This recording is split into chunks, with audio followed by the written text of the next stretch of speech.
Today we're going to be taking a look at the FZero series, starting out with the first game on the Super Nintendo, FZero. This was a launch title back in 1991 here in North America. It used Mode 7 for its futuristic 3D graphics, but being a one-player game, it was slightly held back. It'd be many years before we would see a new FZero game, and in 1996, after the release of the Virtual Boy, Nintendo was working on a sequel for the console utilizing wireframe 3D graphics. This was called Zero Racers. That never did release. A prototype was made and shown off at E3 1996, supposed to be released that fall.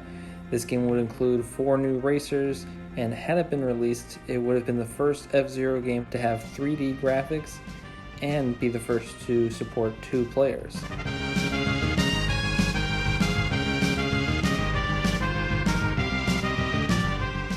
Now, a prototype does exist, and it would be very interesting if that ever leaks out. Now, at that same time, Nintendo was working on some extra content for FZero on the Super Nintendo.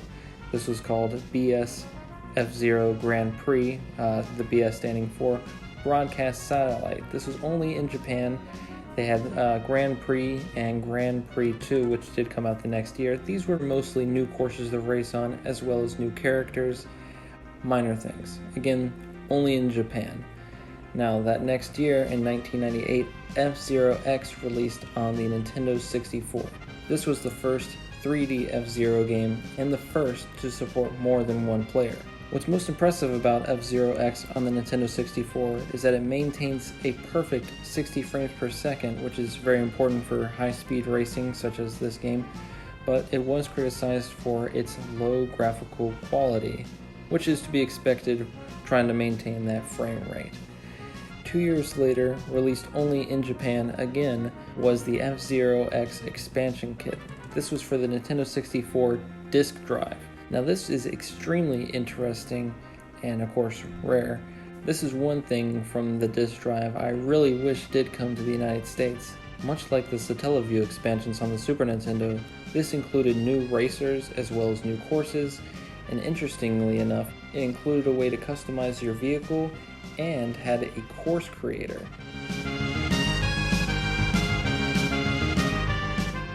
This is very impressive considering the technology they were working with back in the late 90s. The next year, in 2001 here in the States, FZero Maximum Velocity released. This is the first handheld FZero game, and it went back to the Super Nintendo style graphics. And this would be followed up by FZero GX in 2003 on the GameCube. This game was developed by Amusement Vision from Sega, and it definitely shows high-speed arcade action as well as a arcade counterpart. This was the first game in the FZero series to really include a story. It began to start to fill out Captain Falcon as a character in the world that they were in. At the same time, Sega also developed an arcade edition, FZero AX. This here is the deluxe cabinet.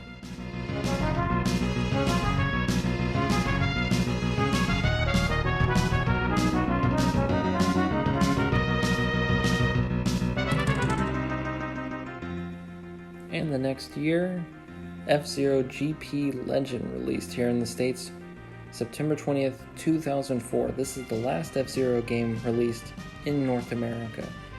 Now, this game greatly followed the FZero anime. Now, being on the Gameboy Advance, it once again went back to the Mode 7 graphics of the Super Nintendo. And as we've seen, Nintendo had been putting out an FZero game almost yearly, really supporting the series. And it would seem to keep to that, as only months later, FZero Climax would release in Japan. Now, it's safe to expect that this game would have gotten a North American release the next year in 2005, but that never happened. This game wasn't developed by Nintendo. Most of these games weren't, as we saw that Sega was working on FZero GX. Nintendo was working on other series, and put FZero into the hands of other developers. This game was pretty rough around the edges. It didn't review that well, and Nintendo didn't see a reason to localize it. It's unfortunate that this has to be the last game in the FZero franchise. At least for now. I certainly hope Nintendo doesn't forget about the FZero series. They're some of my favorite racing games.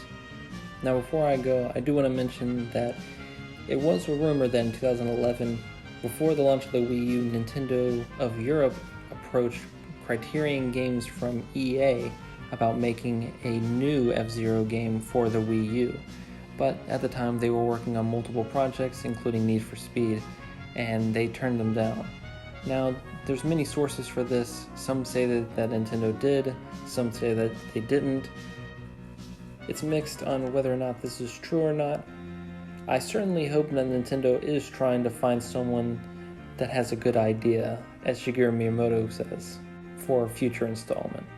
Until then, we'll have to sit back, enjoy the games that we did get, and look towards the future. Well, I hope you guys learned something. Thank you so much for watching, and I hope you have a great rest of your day.